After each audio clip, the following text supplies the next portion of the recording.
Welcome everyone to the webinar, Jenkins to Spinnaker, shift your continuous delivery to the left. We're going to start in about a minute or so. We still got many people joining.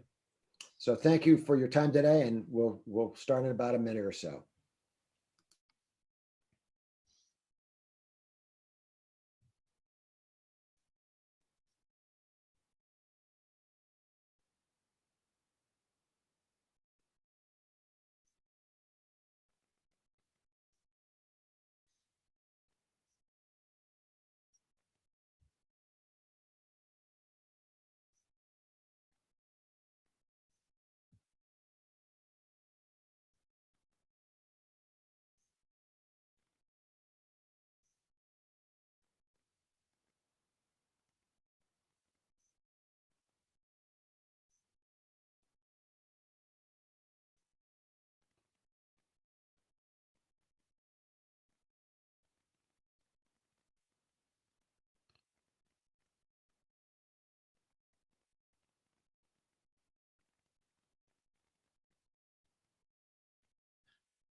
Welcome everyone to the webinar, Jenkins to Spinnaker, shift your continuous delivery to the left.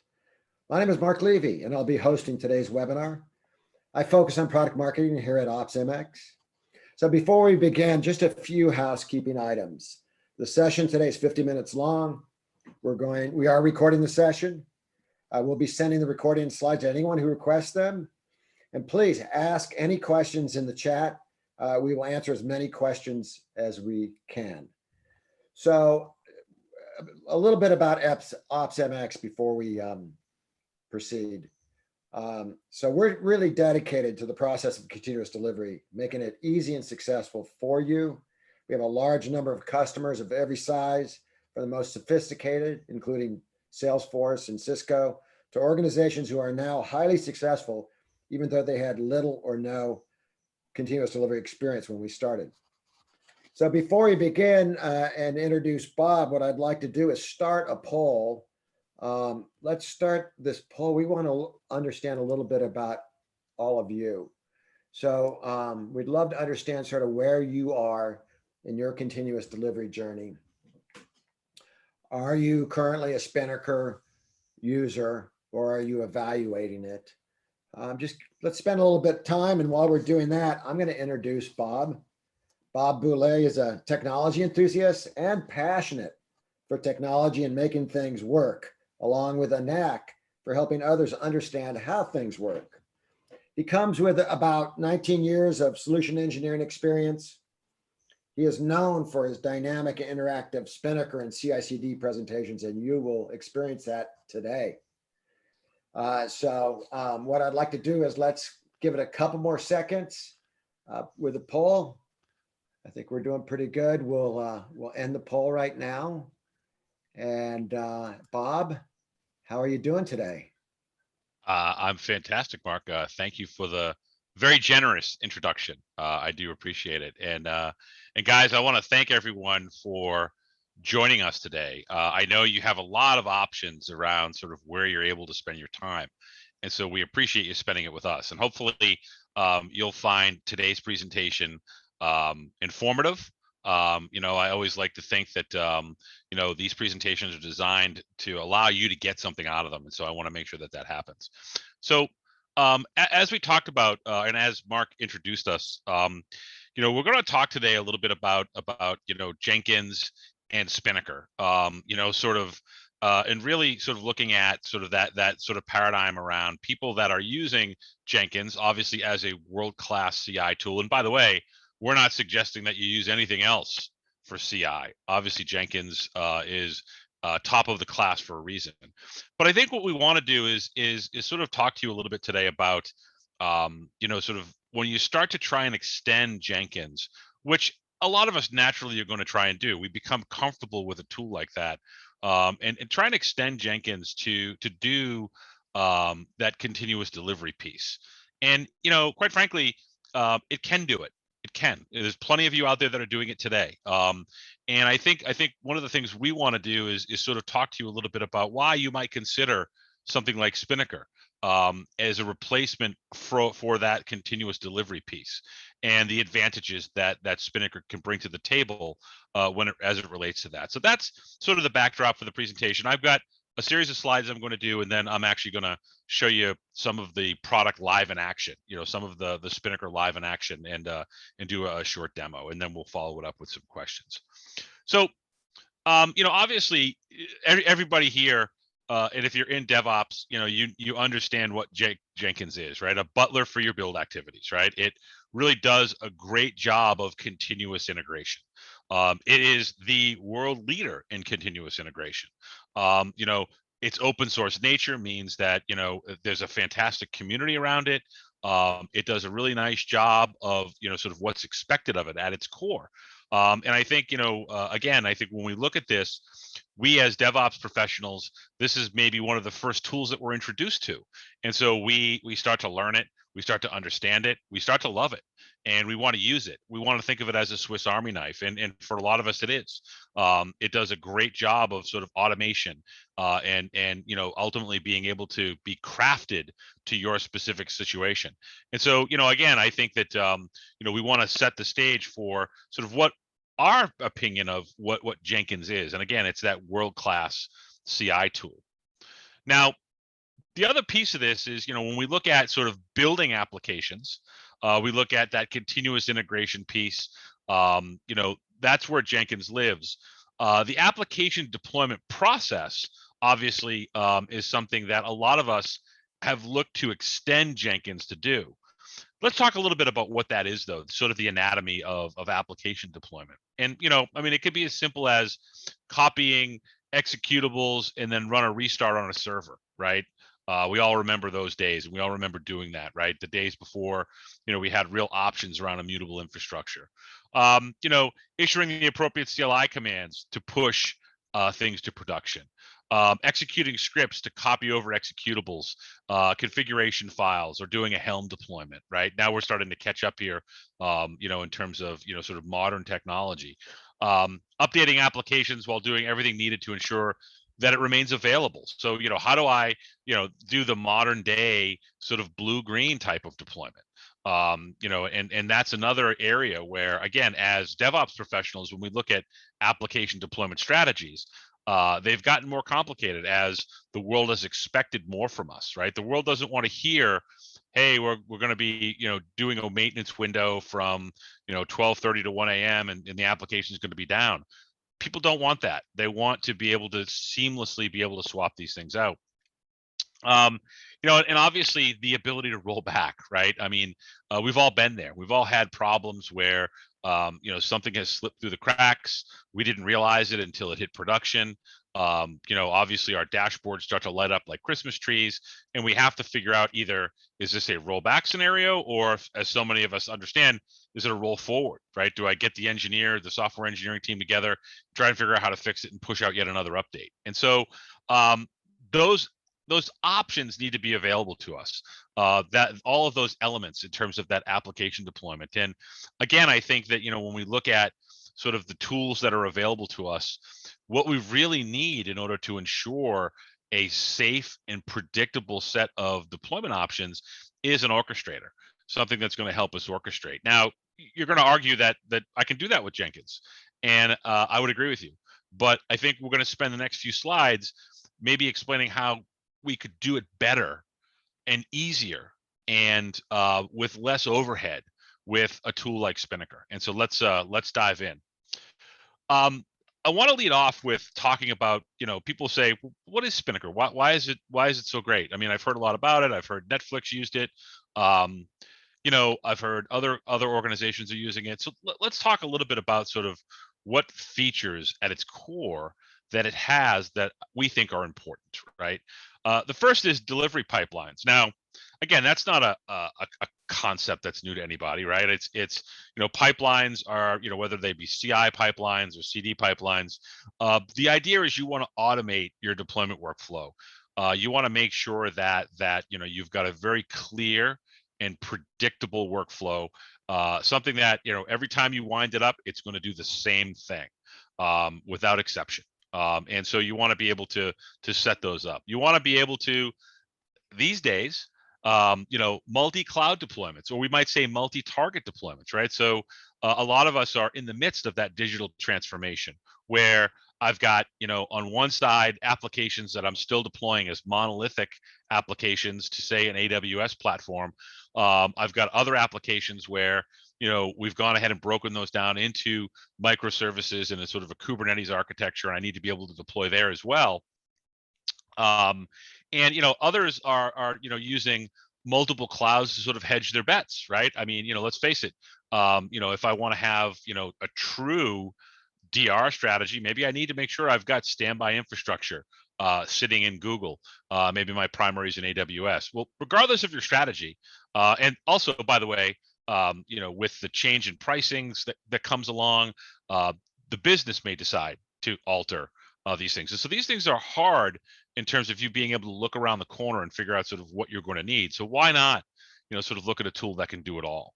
You need to be able to automate these releases. Again, you want to be able to trigger a pipeline run based on some other tool in your tool chain. And typically that tool is going to be something that's left of deploy. So I want to monitor in a purely declarative model. Maybe I want to monitor GitHub or Git, right? And I want to trigger my pipelines based on that. Maybe I want to monitor Jenkins. Maybe I'll let Jenkins monitor the source code repository and run its build. And then I want to be able to monitor Jenkins to then kick off my deployment. So you want to be able to automate these things. Or it could be something as simple as, hey, I want to do a nightly build. I want to run it on a cron, right? And then I think you need to have those deployment strategies at your fingertips, right? So in some cases, you might want to do a canary, right? So you might want to say, hey, I want to roll this thing out and I want to expose it to 10% of the traffic. And then I want to see how it responds. But in order for that to make sense, I need to make sure that I have, one, the ability to shape the traffic as part of my pipeline, and two, the ability to roll back very quickly should something bad happen, or promote should everything look normal. And so, having those canary deploys, that blue-green, sort of deploy with a safety net type of scenario at your fingertips. All these things are important, and being able to automate these workflows to be able to sort of handle that. And those are the things that I think, in a nutshell, Spinnaker can bring to the table. Now, I'm going to preface this by saying I don't want to offend anybody. This is in terms of Jenkins, we're not suggesting that Jenkins is not a world-class tool. I'm suggesting, and I think OpsMX is suggesting that asking it to do CD, well, it's capable. Here are some reasons why you might not want to do it that way. Or I guess we're suggesting there's a better way to do your deployments without touching your CI process. Obviously, those of us that are familiar with Jenkins and sort of how to extend it to do deployments, it's scripting, right? There's a lot of scripting, and that doesn't bother a lot of us, right? But at the same time, there's maintenance of those scripts. It comes with overhead. It's not free, right? The argument around it being scalable, I think that there's a time dimension to that as well. So, maybe it's scalable today for you, but if your business is successful, will it be scalable 6 months from now or 8 months from now when you add 3 or 4 new applications to the scope, when you add additional pipelines to the scope, when you add additional targets to the scope? And then obviously, maybe it's not unable to handle complex deployments, but it is, again, a scripting exercise where you have to make sure that script is maintained. And I can ultimately have to go down that path of maintaining all those things release over release. I think the first thing you have to look at when security comes to you and says, and we'll talk about this in just a minute in more detail, but when security comes to you and says, hey, you need to upgrade the Jenkins server, there's been a vulnerability that's been identified, we need to upgrade it. The first thing that's in your head is, okay, is there anything that I've scripted that's going to break?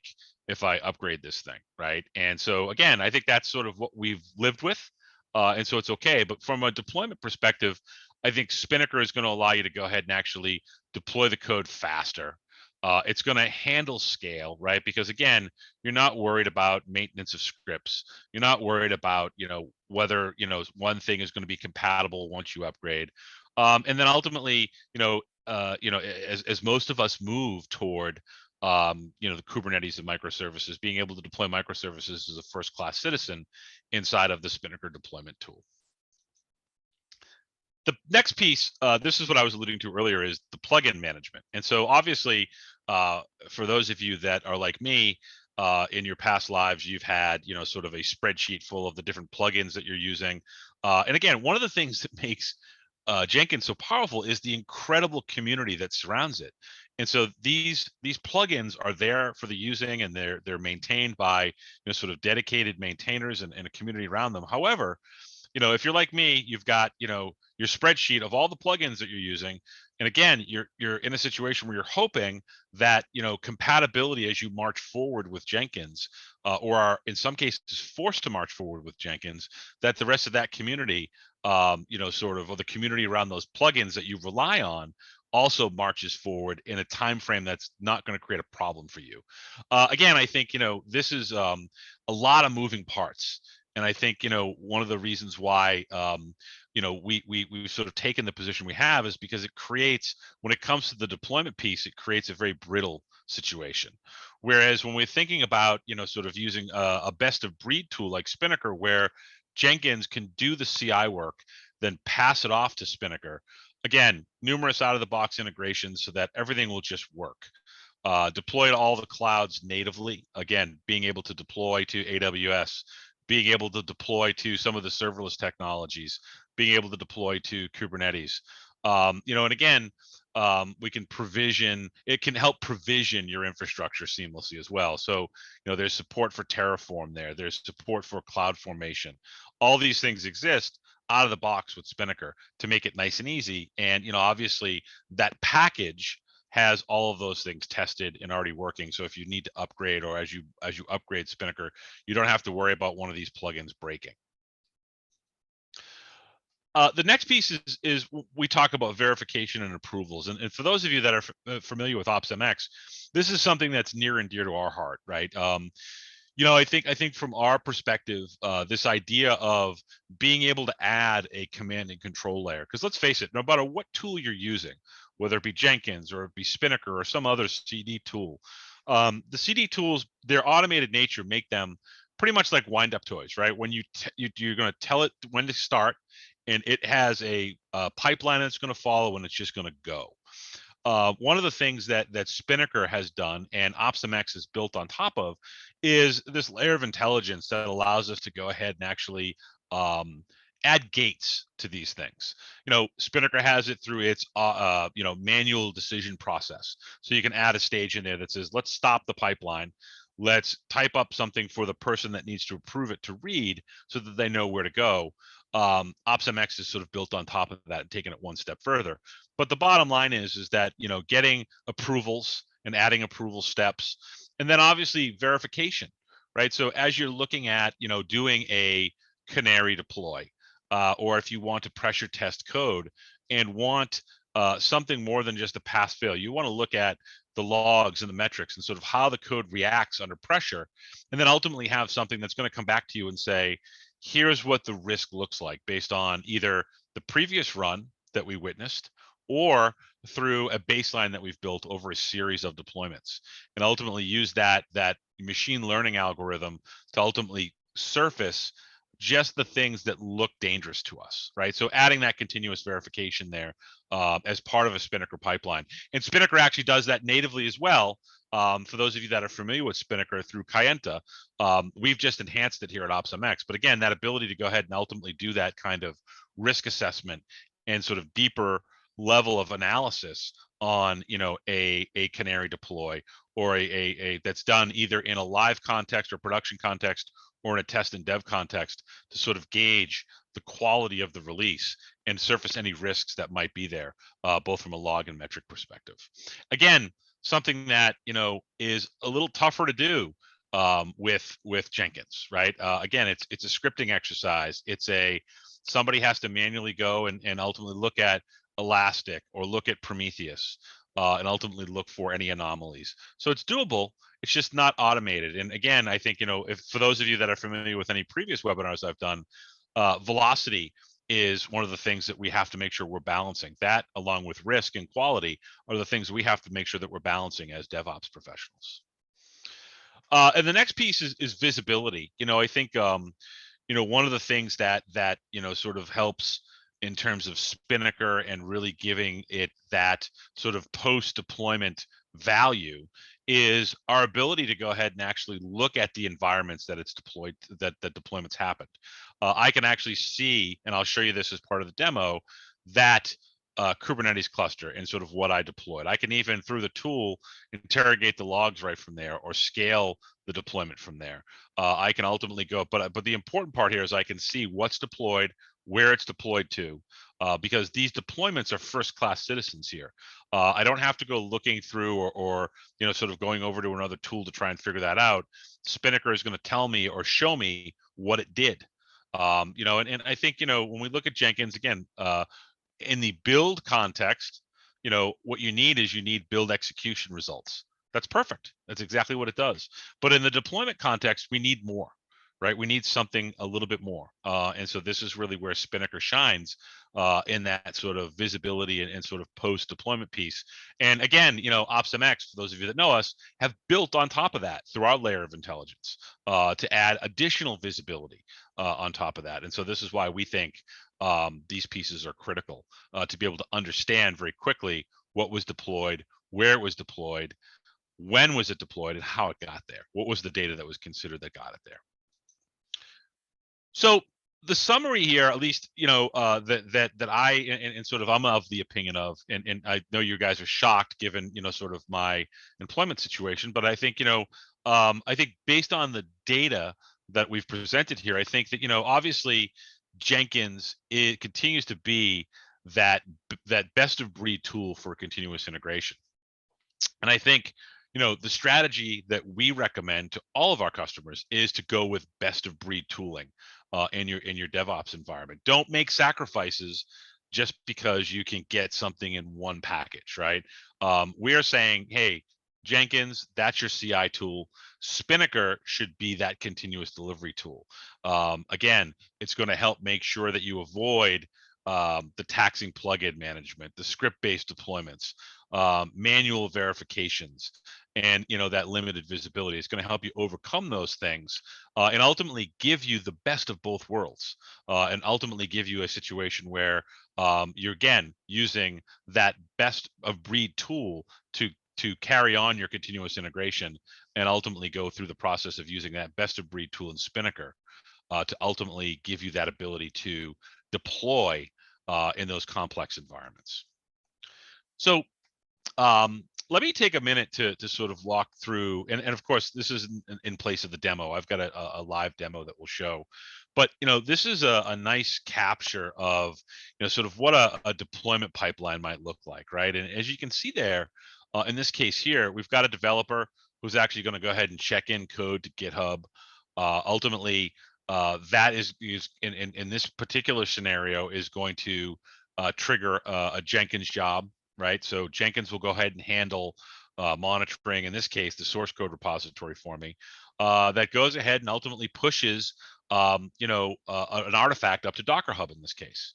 And then sort of once that's done, in this particular case here, I've got Spinnaker analyzing or monitoring Docker Hub for the existence of that new artifact. And then Spinnaker will then take that through its monitoring capabilities of these other tools or through the issuance of webhooks, and ultimately bring you through the process of then taking that particular Docker container and ultimately, in this case here, doing a canary deploy. So ultimately, deploying that canary, finding the baseline that we want to use, and then ultimately going ahead and running that canary analysis so that I can go ahead and ultimately understand whether or not this new code or this new artifact is within spec. And then ultimately, if it is, I can promote it. If it's not, I can roll it back.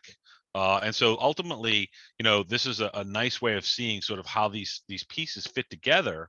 And again, if you look all the way over to the right, you see all the various targets that we can go ahead and hit with this, right? So whether you're running, a container service, or deploying to a container service, or to, OpenShift or some other Kubernetes environment, we're going to be able to help you go ahead and do that. And again, this is all pre-built into the tool. There's no custom scripting that's going to be required in order to make this happen. Again, guys, again, I think I always stress to our marketing group that I never want to make these events commercials for our product, but I want to just throw in something here real quick that I think will be helpful to you as you sort of, if let's assume that you're looking to potentially adopt Spinnaker. One of the reasons why you might consider our platform. And I think, one of the things that, if you look here along the bottom, the virtues of Spinnaker, right? So, really, all of the pieces that we just talked about in terms of modern continuous deployment come there and are built in to Spinnaker. And then as we move up, as I talked earlier, move up the stack, we start to add intelligence to those pipelines. So, automated decisioning, right? So I can pull in data from one of the other tools in my tool chain and make an automated decision as to whether or not I want to gate that. Or I can go down the path of, ultimately saying, hey, I don't want to automate that process. I really need a human. I'm in a regulated environment, but I can also show all of the decision items that are needed to be considered for that human to approve this. Visibility and insights, we build on top of what Spinnaker does.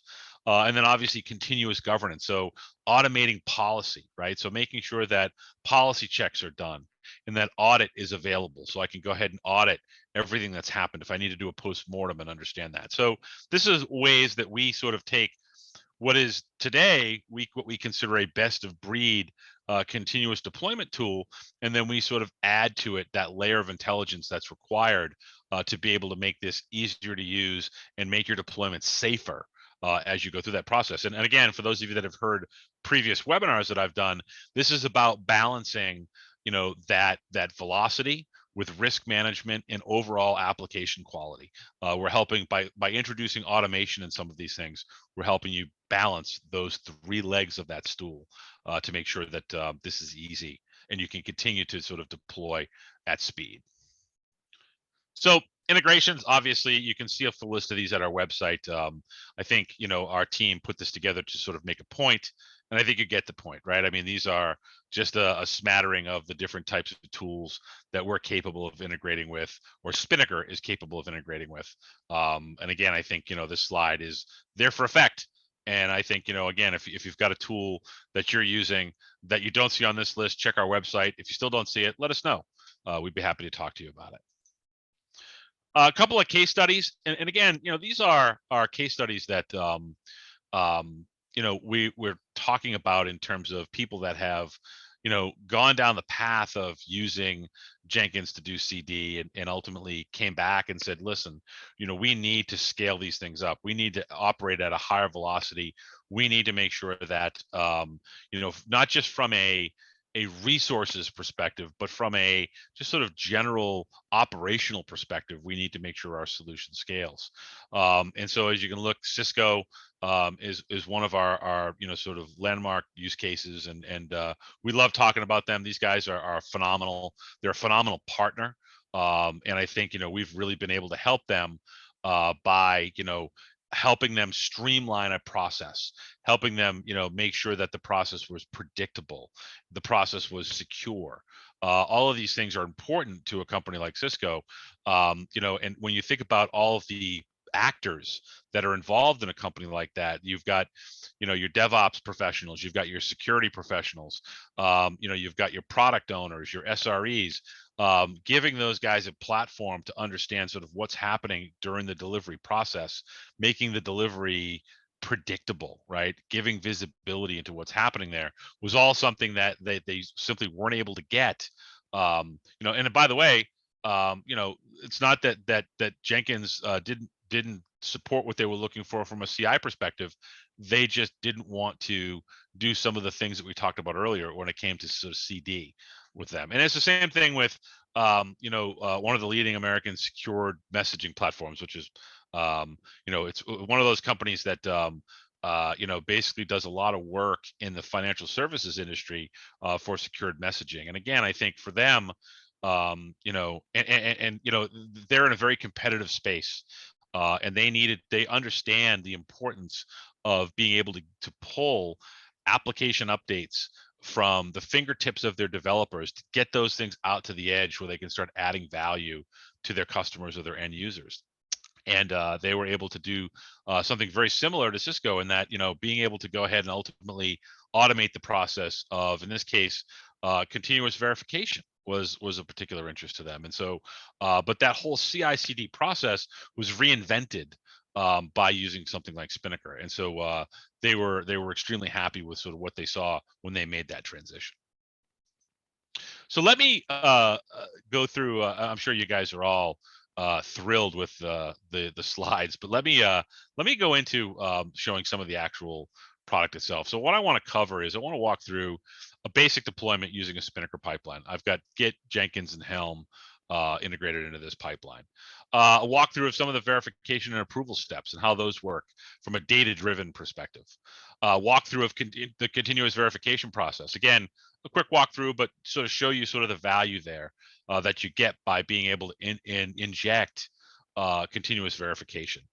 And then, what a sample pipeline might look like doing Canary with traffic shaping. So let me show you a couple of these things just so you can kind of get a sense for what we're talking about. For openers, I want to show you a pipeline. And it's funny, I use this pipeline a lot when I go through and do demos with prospective customers. And the reason I do it is because it's very, very simple to understand and really sort of very Fisher Price-ish. But again, I think it makes the point here, right? The pipeline ultimately, just as a background, is essentially deploying a Postgres pod to a Kubernetes cluster using Helm, right? And I've got the whole concept, and we talked about it earlier about how these pipelines need to be automated. So in this particular case, I've chosen to go ahead and monitor this Git repository so that anytime there's a commit to master, I'm going to go ahead and start my pipeline. Now, just to jump ahead for a second, there's two ways to really think about this. I've chosen Git, and I've chosen to let Spinnaker monitor Git. I don't have to do it that way.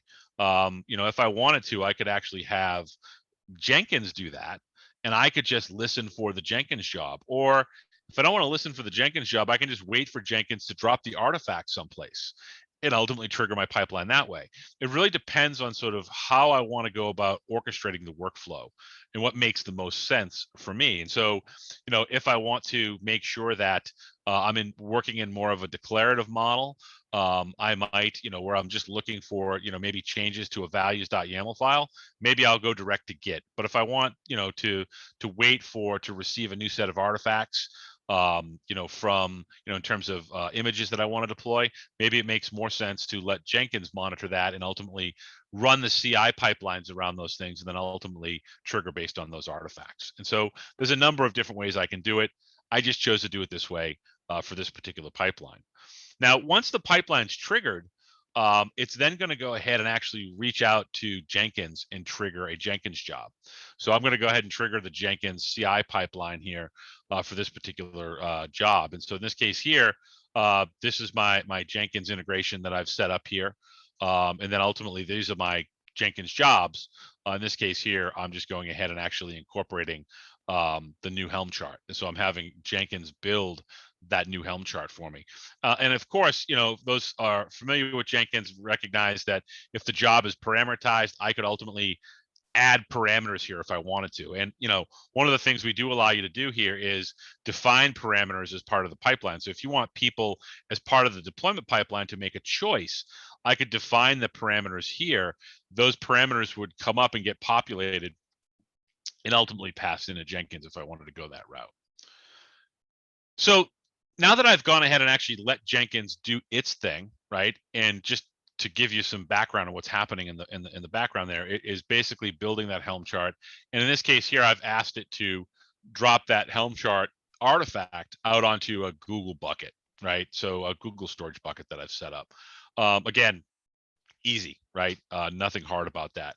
And again, with Spinnaker, we are going to go ahead and actually distill a manifest based on the Helm template, right? So the Helm chart that's there.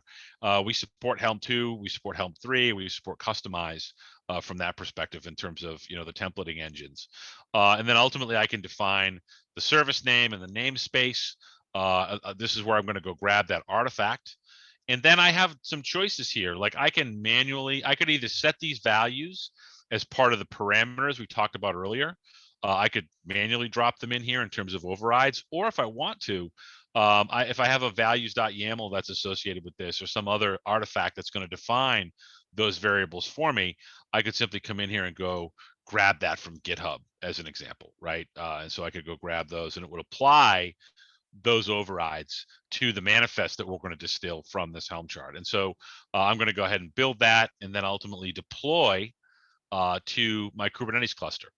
Nothing hard here. Obviously the accounts, this is a demo environment, so I only have one cluster, but if I did have multiple clusters, I'd get to choose here for this step, sort of which cluster I wanted to deploy to. If I had a QA, a staging, and then a prod, I could deploy to any one of those at this stage. And it will go ahead and actually deploy that. And then, the next stage here is I'm calling back to Jenkins, right? Because again, I want Jenkins to run a series of tests, right? Now that I've got this deployed, I'm going to go ahead and ask Jenkins to run a test. Now, in this case here, again, I'm a very simple guy. All I'm having Jenkins do is make sure that it can log into the database, right? That's my check to say, hey, this database is the pod was deployed and it's up and running. And so Jenkins will do that check for me. I'll wait for the result, and then I'll move on to the next step. So again, this is a very, very basic pipeline, but I think you can see here the orchestration power that's associated with this, and being able to do all this here. Now, it's also worth mentioning, for those of you that are out there that are saying, they're rolling your eyes at me saying, I don't like these graphical user interfaces. I get it, right?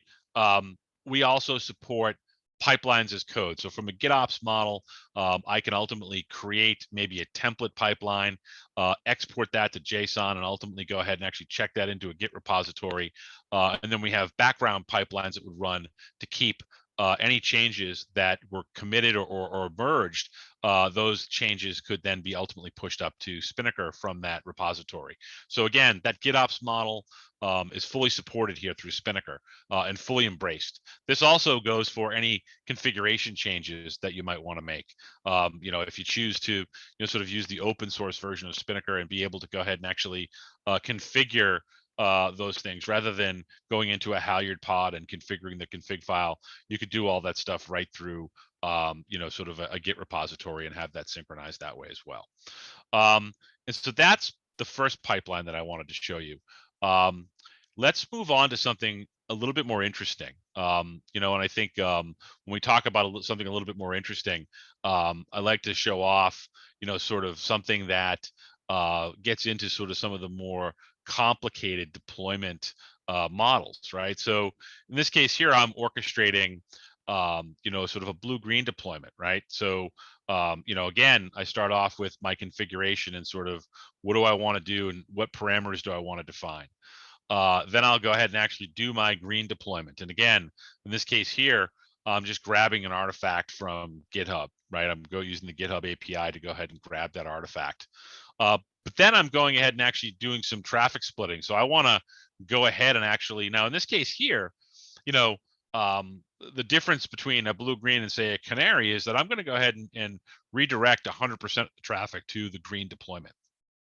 I'm not doing anything to scale down or remove the blue deployment yet. I'm simply going ahead and saying, hey, I want a traffic shape to go ahead and ultimately say, let's move all that over. And then I'm going to validate the traffic. Now, the validation part is what I'm actually going to show you next. In this case here, I just injected a very simple manual judgment step from Spinnaker. However, what I'm going to show you here in a moment is sort of how we can do verification of this at a much deeper level than just sort of a simple sort of pass fail based on some tests. I can ultimately go ahead and either use Kayenta here or use the OpsMX continuous verification through our autopilot product. But however I go about doing that, there's a decision to be made here, right? And so I want to call out or automate the process. So if I'm using the autopilot product, I'll get a confidence score, and I can determine if that confidence score is between 100 and say 97 to go ahead and validate and move on through. If it's below 97, I need to stop and have someone look into it. Then I would want to take a separate path. And the two paths I've got are right here. So the path one is if I get a negative connotation or score, I want to go ahead and actually roll back that green deployment. And I want to make sure that I'm rolling that back and rolling back the traffic shaping so I can revert back to the blue because I found something wrong. Or I can go ahead if the score passes and I've done a manual inspection and everything looks good, I can take the second path here, which is going to be a scale down of the blue, right? So I'm going to go ahead and actually scale down the blue deployment, then delete the blue ingress, and then remove my canary annotation from my green deployment. And so ultimately, I've now promoted that deployment, that green deployment to full production, and I've removed the blue. So this is how we go about, sort of making a very safe deployment here, right? And at any point, I can automate that rollback process if I have to, based on what those scores look like. And so this here is again a slightly more complicated deployment model that you can do with Spinnaker. And again, doing it all through a tool that has all the right plugins and behind the scenes interactions with the various platforms to allow you to go ahead and actually orchestrate this. And again, you don't have to worry about manually scripting any of this stuff. You can ultimately come in here and ultimately design this and then execute it. So, and then some of the other pieces that I wanted to show you today, I think are interesting. And they get into sort of adding some additional functionality on top of what you're going to get from Spinnaker. And so when we think about any CD tool for that matter, but we think about Spinnaker and we think about even using Jenkins as a CD tool, some of the things that we're lacking are some of the command and control pieces, right? So one of the things that we've done here at OpsMX, outside of making sure that we've hardened Spinnaker and ultimately have provided enterprise level plugins like ServiceNow and Jira and other things, one of the things that we're doing here is ultimately allowing you to inject gates into those Spinnaker pipelines, right? So if I were to look here, I can go ahead and inject an approval gate into a Spinnaker pipeline so that, when this pipeline reaches a certain stage, I'm going to go out and reach out to a user and say, hey, you need to approve this or reject it. I've got all of the data that the person's going to need to do that here. You notice the SonarQube data. We also integrate with a lot of the DevSecOps tools like Twistlock or Black Duck, White Source, check marks. These things are all there, and I can bring this data into the platform. And I'm doing two things here. One, I'm providing the person that's going to approve this with the data in the proper context. So I'm eliminating the chance for human error and that at review time. But I'm also creating a system of record here that's going to note, sort of what was the situation at the time this was deployed. What did the SonarQube results look like? What did the Black Duck results look like? But what's exciting to me is I can also take this one step further. And this is, again, something where it gets a little harder with Jenkins here to do some of this, is that I can say, look, I know what the results need to be from SonarQube and from Black Duck. I know what state the Jira tickets are supposed to be in. So rather than have a human being analyze these things, I could come over to my policy management tool and actually create pipeline specific policies that say, hey, evaluate those Black Duck results. And if it's not this, stop. And so one of the things that I'm doing there is creating those gates and allowing me to evaluate that data and ultimately give that data or make that data a first-class citizen in terms of whether or not the pipeline stops or proceeds, right? And so this is another way that we're, in terms of best of breed CD, we're adding elements to CD that are going to help you manage both that velocity and the risk management that you need to take on in terms of deploying a quality product. And then the last part I wanted to show you um, before I turn it back over to the team is really the continuous verification piece, right? So when I look at continuous verification and I want to look at, sort of what's happening with, a particular scenario, one of the things that we're doing here as we either do a canary deploy or as we go ahead and actually pressure test something that's been deployed to test and dev is we're automating the process of extracting log information. We have the ability to go ahead and actually plug into Elasticsearch, Prometheus, Datadog, whatever you're using to ultimately aggregate logs and collect metrics, we can ultimately, as you're pressure testing this release candidate or this canary, we can ultimately go ahead and gather that information up. And basically, it's your choice whether or not you want to compare it to the previous run. Or one of the things that we're doing is we're creating a baseline for these applications and anything that looks anomalous to us. So it's a combination of interpreting the log message and looking to see if we've seen this somewhere before in the baseline, and ultimately providing a score that ultimately will go ahead and give you a sense for how confident we are in the quality of this release based on the underlying information that we've seen by interrogating logs and metrics. Now, the other piece of this, because this is an interpretation tool, we're also giving you as the user the ability to go ahead and actually correct things that you see that don't look right. So if we say, hey, this looks like a warning, we've never seen it before, you could come in here and say, as you're analyzing this, actually that's something we can ignore, or actually, that's much more serious, we need to readjust that. And in the context of this application, the machine learning algorithm will adjust and make sure that it gives the proper analysis the next time this runs through. The same thing we can do here with tagging. So let's say, for example, you find a legitimate problem and you go down the process of sort of root cause analysis and you fix it. Well, you don't want to have to do that all over again should you have a regression at some point. So we give you the ability to go ahead and actually document and tag these log clusters so that if you see these things again, you'll at least have a starting point to know sort of, am I seeing this as a regression to something we've already dealt with, or is this a new thing? But at least you'll have a sense for where to start.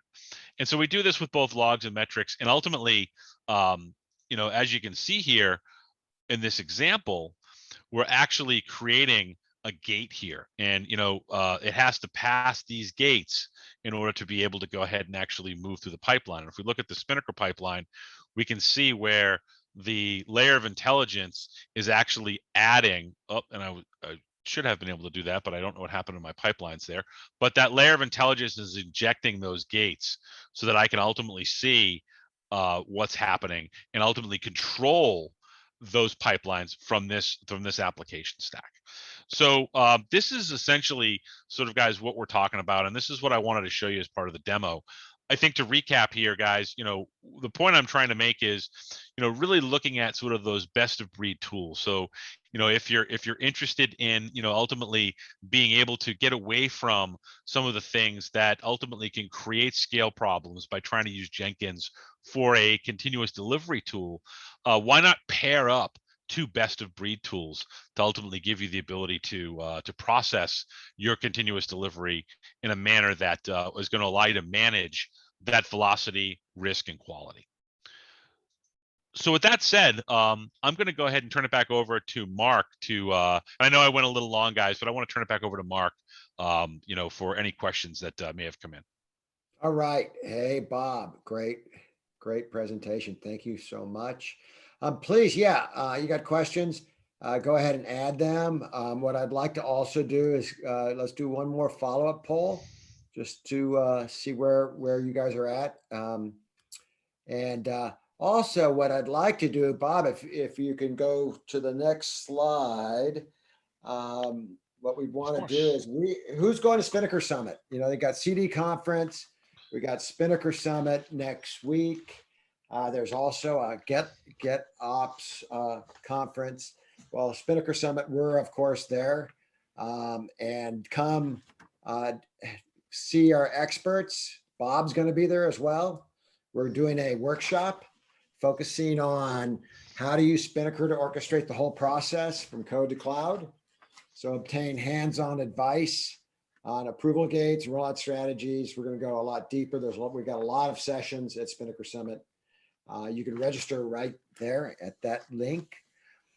So just a couple of questions. I know we're running up to time, Bob. What about infrastructure management and like things like Terraform? How does Spinnaker OES sort of manage or integrate with making sure you got something there before you deploy? That's a great question, and I think it's pertinent given the fact that there's a shift toward sort of that immutable infrastructure. And yes, it actually so to say it's fully supported, I think that's sort of a very generic statement, but we do support Terraform. We have custom Terraform job steps that allow you to go ahead and actually write your Terraform scripts, ultimately then go ahead and call those Terraform scripts from Spinnaker to ultimately be able to deploy that infrastructure. The same thing works for things like CloudFormation and CloudFormation templates as well, as you're looking to go ahead and actually deploy infrastructure out in front of these things. Again, fully supported through Spinnaker. Okay, super. And one other sort of question discussion is about this idea where Spinnaker, Jenkins is doing both CI/CD. You have other sort of platforms, solutions that do CI/CD, something like GitLab, which is another really script-based system. Isn't that true, Bob? And it's somewhat similar. It's not, we actually work very well with GitLab if they want best of breed deployment solutions. That's absolutely correct. And so I look at GitLab as, again, having a strong core in terms of, being able to do things like source code management and that's their heritage, right? Source code yes, management and CI. yes, and Sort of and run builds and create pipelines. But the nice part about it is, again, if you're looking at a best of breed type of scenario, and again, looking to stay away from sort of the overhead that's associated with sort of scripting those deployments, the two tools, both GitLab and Spinnaker, work very well together, and that goes back to that ability to emit webhooks and ultimately trigger to the idea of sort of running my CI pipeline, and maintaining all my source code, but then being able to pass off that deployment task to something like Spinnaker from a GitLab. We've got a lot of customers that are doing that with something like GitLab or Azure DevOps, where they want to contain everything that's sort of left of the deployment in one tool, but then center and write they want managed by something like Spinnaker, and so all the integrations are there to be able to do that. All right, Bob. Well, I think that's all for today. Really appreciate everybody's time. And thank you very much. And please come join us at the workshop at Spinnaker Summit. And with that, I'll bid everyone a great day, and we'll see you guys later. Thanks, everybody. Bye-bye.